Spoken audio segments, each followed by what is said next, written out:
Hello, ladies and gentlemen. Of course, all of you guys have known this already, but it seems that the schools have been exposed to where there's obviously some major discrimination and type of stuff that's going on, but also, some sexism as well. It's not really a surprise that the schools are indoctrination camps, and the fact that we have to deal with them every day. We have to get in contact with our schools and most likely just homeschool our kids so they're not indoctrinated by these freaking nut jobs. Alright, without further ado, let's get directly into the article. Expose! Greenwich CT Assistant Principal's hiring discrimination ensures subso child indoctrination. You don't hire Catholics because they are more conservative. Progressive teachers are savvy about delivering a democratic message. Jeremy Bolin, assistant principal of Cause Cobb Elementary School. Believe it or not, the open-minded, more progressive teachers are actually more savvy about delivering a democratic message without really having to mention politics. Bolin, so it's subtle that they teachers I hire will never say, oh, this is a liberal or a democratic way of doing things. Doing this. They'll just make that the norm, and this is how we handle things. It's subtle. That's how you get away with it. The conservative teacher and who is struck in her ways, I'll never be able to fire her and I'll never be able to change her, so I make an impact with the next teacher I hire. Bolin Protestants in this area of Connecticut are the most liberal, but if they're Catholic, conservative, you don't hire them. Well, let's take a good look at what is going on here, ladies and gentlemen.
Well, there you have it. That's not great. Let's continue with this because we don't want to go through the whole video here. They say, the conservative teacher is struck in her ways. I'll never be able to fire her, or I'll never be able to change her, so I make an impact with the next teacher I hire. Protestants in this area, we read this already. For one business, I think we had 30 applicants. So out of all those applicants, I don't think I've interviewed anybody over the age of 30. The older you get, the more set in your ways, the more conservative you get. Connecticut law section 46A 60B1 specifically bars discriminatory employment practices. A violation occurs if anyone refuses to hire or employ people because of their individual race, color, religious creed, age, sex, gender, identity, or expression. Project Veritas has released the first video on its newly thing, blah, blah, blah. Jeremy Bolin, who serves as Cause Cobb Elementary School assistant principal, was recorded bragging about how he oversees the hiring of teachers who disseminate progressive political ideas in the classroom. You're teaching them children how to think. That's it. It doesn't matter what they think about. If they think about it in a logical, progressive way, that becomes their habit. So you kind of like gear them to think in a more liberal way. So we go on to say, remember the teacher I was talking about before, the 40-year-old? I would never change that teacher. You're what? I'll never be able to change that teacher. Which one? The conservative one, who is stuck in her ways. I'll never be able to fire her. I'll never be able to change her, so I'll make an impact with the teacher I hire. So by instinct for hiring, I've hired maybe 5 people. They're pretty good. Okay, so that's where I make my impact. He explains to Veritas learners how the teachers he hires will advance his political and ideological objectives. And so it's subtle. The teachers that I hire will never say, oh, this is a liberal or democratic way of doing this. They'll just make that the norm. And this is how we handle things. It's subtle. And that's how you get away with it. That's how you get away with it. And how do you make sure the parents don't find out? This is something only diminished products. We found that out. The assistant principal is clear about how he just a prospective teacher who sympathizes in the hypothetical scenario with parents during the interview process. Okay, so someone sides with the parent. Then what? You let them explain, and then you move on to the next question. But then eventually, what is the outcome of that? They don't get the job. Transgender ideology in school was also an issue discussed in the video. It has been a controversial topic, especially amongst parents in recent years. On this matter, Bolin affirms that any teacher who refuses to acknowledge a child's gender preferences has no place in his elementary school. So if you have a teacher who is hardcore religious or hardcore conservative, they will probably say something to transformation to the effect, well, I don't think kids have enough knowledge to make that decision, gender identity at this age, Bolin said. You're out, you're done, he concluded. Bolin admitted to the Veritas journalist that he discriminates against potential hires based on their religion. I'm not a huge expert on religion, but Protestants in this area of Connecticut are probably the most liberal, but if they are Catholic, conservative. Oh, so then what do you do with the Catholics? If you find out someone is Catholic, then what? You don't hire them. Would you ever hire a Catholic then? No, I don't want to, because if someone is raised hardcore Catholic, it's like they're brainwashed. You can never change their mindset. So when you ask them to consider something new, like a new opportunity, or you have to think about this differently, they're stuck, just rigid. The elementary school administrator goes on to say that he discriminates against older individuals as well. I need your teachers, so because Greenwich pays very well, you get teachers from other teachers who have been there for a long time that want to come to Greenwich. But if they're older, I'm not allowed to do that. I can't tell them I'm interviewing you because you're older. I just don't interview them. So for one position, I think we had 30 applicants, so out of all those applicants, I don't think I interviewed anybody over the age of 30. Because sometimes the older you get, the more you're set in your ways, the more conservative you get. Well, that's fucking great, isn't it, ladies and gentlemen? All this great stuff, and I can't believe indoctrination and discrimination is happening. It's almost like I knew this. Let's go on to the next great one. Prestigious New York City private school director touts sneaking her political agenda into classrooms. Disrupt wherever I can. I felt like a double agent. Huge contingent of white boys are just horrible. Oh, well there we go. There's sexism in that comment. Jennifer Norris, director of the student activities, Trinity School, New York. I just keep trying to disrupt wherever I can, and now that I'm in this position, I have so many opportunities to do that. I don't hide how I feel. I can't pretend I'm not promoting an agenda, even though I clearly am with all the what stuff that I'm doing. There's always groups of teachers who want to do these activist things, but the administration just wouldn't let us. So we've been just sneaking things in through the cracks. Norris, when I first started there, at Trinity School in New York, I hated my whole life. I felt like a double agent or something. Unfortunately, it's the white boys who feel very entitled to express their opposite opinions and just push back. There's a huge contingent of them that are just horrible. And you're like, are you always going to be horrible, or are you just going to be horrible right now? Don't know. I think they need to go. I think they're really awful people. They're so protected by capitalism, it makes me sad. Great. So not only is she a sexist, but she's also a racist. That's fantastic. Great over not being racist, New York. You keep on spouting that stuff, and still happens to be wrong. Seems to be you're spouting a lot of racism there. I'm in charge, and I won't allow Republican participants on campus. Not on my watch. I talked to the Trinity New York City High School principal, and I was like, so if I'm running this, I'm 100% Democratic with the students. I would tell them the speaker options, and they are voting. I'm not going to be just like, these are our speakers for the year. I want to make sure the kids are engaged and care. So I do put a lot of it on them, but I said there are some speakers I am not even going to put on the plate for them students. And if that's the problem, I cannot be in charge of that. And he principal was like, no, he said. This isn't time for both political sides, he said. We're not in that place in our society.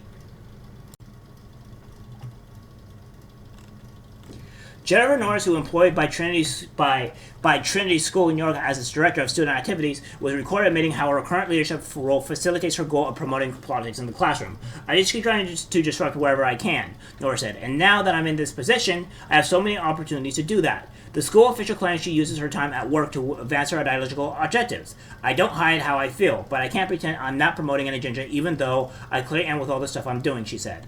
To avoid attracting the school administration's attention to this ideological work, Norris tells Veritas journalists that some things must be done subtly. There's always groups of teachers who want to do these activist things, but the administration just wouldn't let us. So we've just been sneaking things in. The cracks.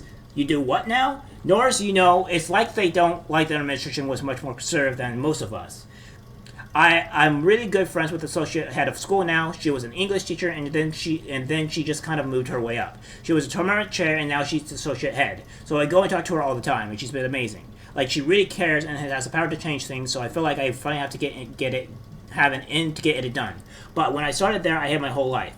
I feel like a double agent or something. It's just nice we don't have to hide our activism outside of school. We don't have to hide who we are. Like, we can bring ourselves to work and do the important work now. The director of student activities appeared to express disdain for a range of white students who attend the school. Unfortunately, it's the white boys who feel very entitled to express blah, blah, blah, blah. Is there any saving these Republican white guys? I don't know. I think they need to go. I think they're really awful people.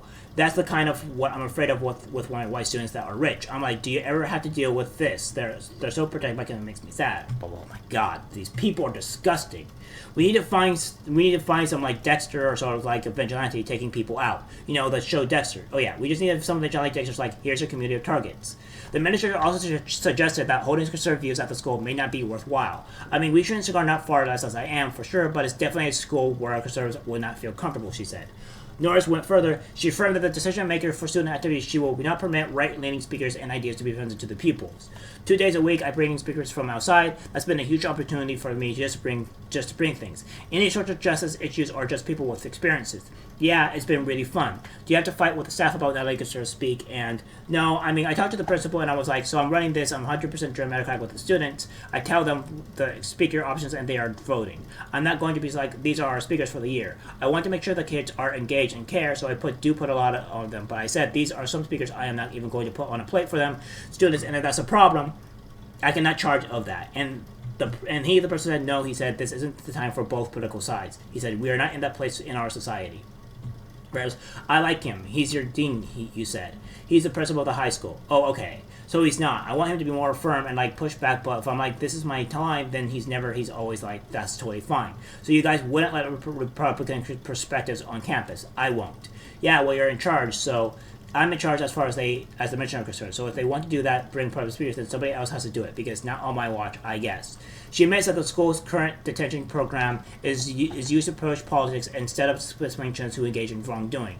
So with my role, I give them students all the art supplies they can make posters together. We have people that go to every march. They get excused from classes, or which marches, like when they went to the women's right march after Trump. They went to the all-gun, the March for Our Lives. It's fun too, because if they do march out of the school, because sometimes it's a protocol protest, and so we don't actually give them the grace period, but we do. We don't punish them, but if they do it, then they have to serve detention, and then during detention, we take both social justice.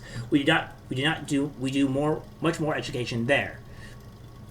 Yeah, you're giving them an opportunity to be encouraged. So it's like the punishment of detention, but it's not punishment at all. The verdict asked Norris for her thoughts on potentially having a man dressed as a woman get paid by the school to be speak in front of children.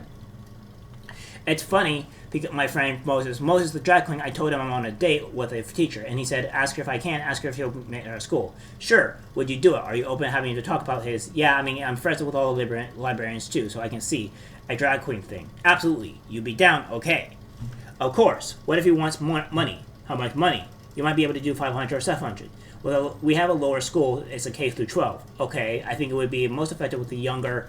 No, he wants to like read too. I think it would be awesome. Yeah, he loves that stuff. I think he would get into it. I could have to generalize and figure that out. So, guys, you're seeing it all. That these schools are absolutely horribly corrupt and they're indoctrinating kids. And we're seeing it. You can't say that they're not, because they are. Now you guys get the full picture. Democrats and Republicans. And everybody from all sides. Now you see everything from both sides on how bad it is. If you don't want your kids being influenced by this type of garbage, regardless of what it is, then don't take them to these schools and make sure you homeschool your kids. This will be the best way to protect them.